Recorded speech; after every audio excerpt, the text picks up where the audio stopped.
Hey guys, it's now finally time for us to discuss the newly announced 10th edition of Warhammer 40K and what it means for us as 40K players. Obviously, we don't know a lot of things yet. They are going to be announced in the near future. However, we do have a good estimation of what we can expect from the 10th edition.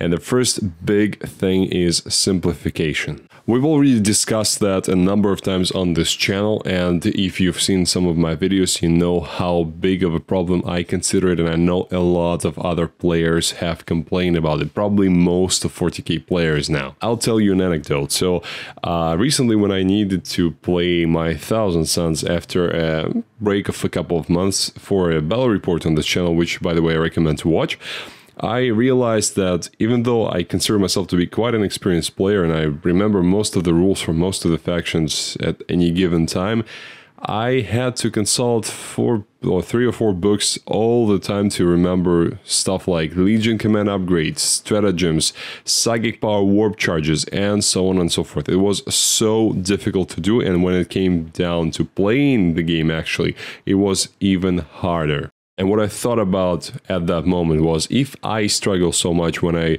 spend half of my life doing 40K at this point, how difficult it must be for a common beginner player to start playing 40K. Provided, yes, you don't have so adamant of requirements, you may not be so geared to write the most competitive list, and if you forget the rule or two, it doesn't really mean that you're going to necessarily lose or, which is more important, not enjoy the game. However, if you're really trying your best, you will be struggling massively, especially with armies that are active in all the phases like Grey Knights, Thousand Suns, Tyranids, and so on. And that rules bloat that started happening right after the start of 9th edition, where we got stratagems in the core rulebook, we have stratagems in the codex, we have stratagems in the supplements. We sometimes, like with the sisters, we have the special stratagems in like a separate book with the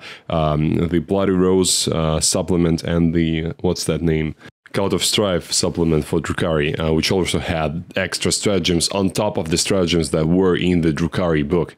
So when you take all that stuff, all the chunk that materialized in 9th edition, and you think of how difficult it is for you to remember all these things, but how impossible it is for your opponent to know at least a decent part of them, because obviously not everyone wants to spend all of their time learning all these rules, and there must be a better way to do that. And hopefully in 9th edition we're gonna have exactly that.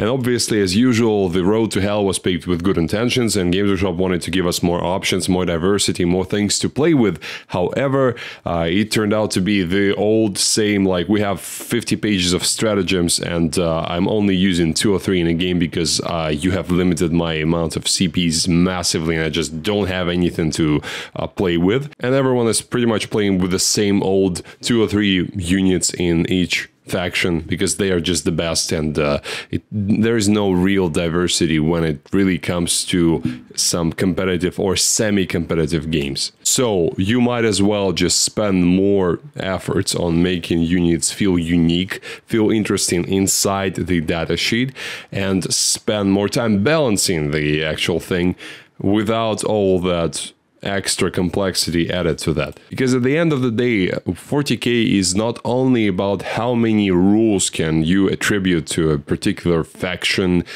detachment, unit, or model.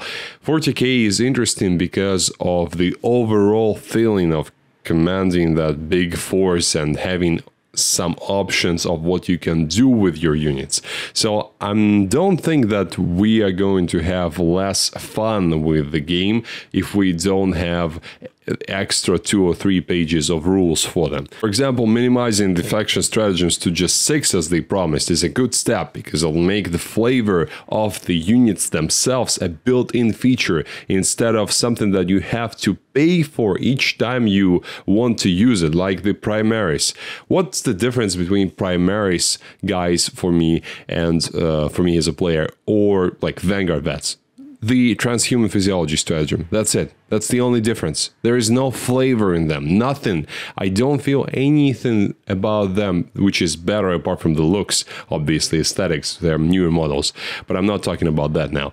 I don't feel like they are a separate entity, which they either should be a separate entity or they should not be. But there should be a distinction. Like, I should understand that. I should feel that as a player, even when I don't have the command points to spend on this stratagem. Because as we already discussed on this channel, that terrible idea that they decided on in 9th edition when they gave us double the command points essentially, but then turned all the cool abilities that some units still had in 8th edition in the codexes, turned them into the stratagems, like the famous, for me, example with the Deathwatch kill teams, where Deathwatch kill teams used to, each particular type of a model in a kill team used to give its own special ability to the whole squad, and then these abilities became stratagems, and they just bloated out the stratagems section of the supplement for Deathwatch, but they did not add any flavor and didn't really balance anything as well. It was just plain old bad decision. And also the universal stratagems like the counteroffensive, command point reroll, the insane bravery, and so on.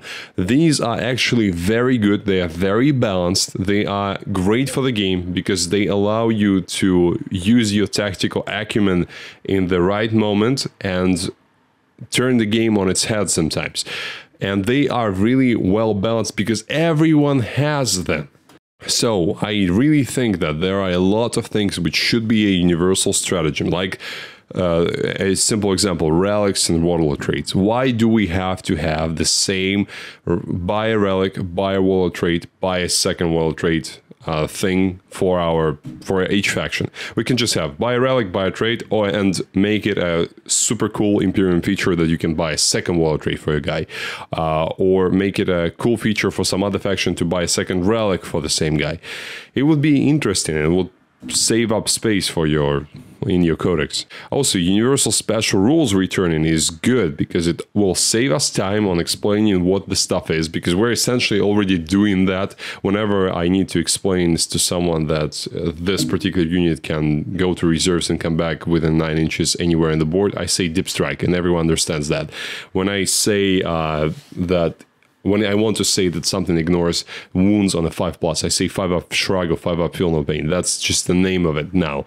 And I'm glad they've acknowledged it and they will return it. I'm not saying that it's going to save time massively, because we are essentially already doing that on the gamer level, even though it's all the different names in the codexes. It might save up some time for the beginners, which is obviously good. What I really like is that we're going to have more space in the actual datasheets for some unique stuff about the models, because usually they could just bloat out the datasheet of a particular unit with all these rules that we know are just universal, same old things, and now they would have to write them as the universal special rule, which is this one word, like twin linked with the Harmagon's or Termagon example that they provided us with. So that means that we'll have much more empty space there, and that would incentivize them to actually come up with some new rules for the models, hopefully. All rules going back to indexes means that you're going to have to carry a lot less books to a game, which is great. I understand the pain of a beginner player who needs to carry the core rulebook, needs to carry the codex, needs to carry the supplement if you're playing Space Marines. Sometimes you need to carry even like if you're playing an Ultramarines, for example, successor, and you have you play an Emperor Spears, for example, you need to carry the codex, the core rule book, the chapter approved book or Arcs of Omen book, and the White Dwarf supplement, and also the Ultramarine supplement. So you need to carry 5 books with you to a game to actually have access to all the rules. Yeah, of course you probably don't need the core rule book all the time, especially if you've been playing the game for a while, but still, that should not be the case. It's just stupid. You're gonna have phases simplified, so Psychic phase is going to become an ability on the datasheet, and the morale phase is going to be overhauled, so it's now a part of a command phase, and also is not going to just kill the models, it's going to affect their behavior, which I like personally more. To be honest, it's how it was in Warhammer Fantasy Battles, I think in the previous editions of the game as well. I only started playing in 8th, so I'm not a big expert on that, but that's what I heard from the old players. I don't think that the getting rid of the psychic phase entirely is going to save up time massively. I don't think so, to be honest, but it's good that we're not gonna have to scroll through another page of the core rulebook on our way to find what we're actually looking for. Army building is going to be much simpler. You just need your warlord and up to 2,000 points of anything you want, up to a maximum of 3 units each. 3 identical data sheets each. I like it. It's good. I constantly struggle with the fact that, for example, I want to play Custodes and I want to run Triumvaloris, another character, and a whole bunch of dreadnoughts and characters and say wardens and alars, and I cannot fit that even into the Arcs of Omen detachment. I just cannot fit that, which is stupid. I should be able to play that type of a list. It's not broken. It doesn't feel like it's wrong, or it doesn't look wrong, especially if I have like 20 wardens on the table. Why not? So I like that ability that we're gonna have now. Another specific thing that I really want them to fix is the Primaris conundrum. Basically, Primaris always had this problem of trying to sit on 2 chairs at once. They want to be very cool, but they also don't want to make Firstborn look not cool, and that's very hard to do because for one thing to look cool, something else needs to be weaker or less interesting, and that doesn't really work with Space Marines because they should be the heroes, they should be the best of the best. If we're not talking about Custodes, obviously Custodes are the best. And they need to really feel like they are the pinnacle of technology that the Imperium can produce on a relatively massive scale. So the Primaris always had this issue, and hopefully they're going to solve it now by just merging the 2 quietly and keeping all that difference of Primaris and Firstborn in the lore where it belongs, to be honest. Because there in the lore, they do actually have the space to explain things, the differences, to show them, and that it will not look weird, whereas with rules we're really limited in terms of the gradations, the amount of details that we can include into a data sheet without making it look too bloated or overpowering something against another faction. Like, we cannot make all Primaris 3 wounds probably without changing the entire balance, because then we need to make Custodes 4 wounds and something else 4 wounds, and that messes everything up. So I really think that merging the 2 Primaris and Firstborn is a good way to go, and hopefully that's what we're gonna see in the new edition. And now let's talk about balance. The fact that everything is coming back to ground zero means that the long existing problems we had in the game with some things being too powerful, some things being too weak, at least have a chance of being resolved. So without a fundamental overhaul, things like overall durability of tanks, which was a big issue for a while now, tanks should not feel so easy to kill, and there definitely should not be a situation where a Redemptor Dreadnought is somehow much tougher against most threats than a Gladiator tank. It should just not be the case, and the Gladiator tank should be very good and the Redemptor should be very good for 2 different reasons. Effectiveness of small arms fire. It was a big problem for me for a while. On one hand, I think that something like a bolt gun should be a much more dangerous thing for small light vehicle, like for example the Venom, the Drukhari Venom. Those are very fragile things, and even though it is a vehicle, it should not be a problem for a bolt gun. And wounding it on 5, so it hit something that did hit the cockpit or something like that, only being able to wound it in 1 of 3 chances, in 1 of 3 attempts, it does not feel right to me. And then having I think 4+ safe against that with the Venom, again, doesn't feel right. On the other hand, las guns should not be an issue for an Imperial Knight. Just plain old should not be an issue.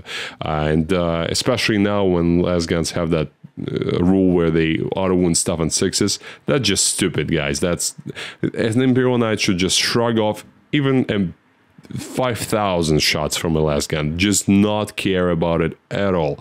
And I understand that they tried to do it like there is a chance, a very small chance, that a las gun is going to wound something very tough. But to be honest, I would rather just have it as they have it in the Horse Heresy game where some things just don't wound, things over a certain level of durability. It's hard to say really now how far will GW be able to go with that and how much stuff they're going to be able to fix, or if they're going to create just more problems for us. Generally, over the last years, the record was good overall, and even though they made some mistakes, obviously, I think that most of those mistakes could be attributed to the codex creep, the fact that everything is coming out gradually and there is this inertia of tournament data, so they, even though they have a testing team, they don't have all that data, they don't have the capabilities to test out all the possible combinations. They're trying to limit some crazy stuff, and they are much better now at it as compared to what it was in 8th edition, where just they were making some crazy mistakes and crazy combinations popped up here and there. Now it's much better than it was, so I do believe that they are going to do a decent job with it. The fact that the weapon profiles are now fully independent from the barrier is great, that some things are just harder to shoot with but are much more powerful, and some things are so lightweight, so well balanced and easy to use that they even make the shooter shoot better, which is logical, and that's how it works in the real world. The vehicle toughness scale expanded, which was probably going to fix at least partially the problem that I've just discussed minutes ago about durability of tanks. Universal special rules are great for balance as well, we've discussed that. And wound stable overhaul, the fact that it's now horizontal instead of vertical, it means that they are going to be able to more precisely measure how a thing degrades, and maybe vehicles like Harlequin, Starweaver will also be able to degrade, which is probably how it's supposed to be, I hope. And a 9-wound Dreadnought should be able to degrade as well, even though I do like my Venerable Dreadnoughts and the fact that they don't degrade, but probably it's much fairer for the other types of vehicles that everything can degrade potentially. Now the OPSEC, I really want to touch on this one because it's one of the biggest things I was waiting for from the new edition, fixing the problem of capturing objectives. There's a special place in my heart that's reserved for the nonsense of OPSEC in Warhammer 40,000 and how it's realized from edition to edition. They've partially fixed that in 9th edition, but it was still stupid in some ways, and I've always believed that punishing elite units by making them hold objectives worse than troops is a stupid way to balance a game. Troops are supposed to be your battle line, reliable units that can be a real threat to the opponent. Instead, they mostly took the role of babysitting home objectives and doing actions, being usually very limited in their real actual impact on the enemy. The level of OPSEC-ness, which is going to be my way of describing the OC parameter that they gave us, should be determined by multiple factors, not only the battlefield role. And those aren't very logical as well, how like the scout unit in Space Marine Codex is an elite's choice instead of fast attack, which is probably a better place for them. And they had to change these things with, for example, Custodes. Like the Custodes all count as 2 models for holding objectives, and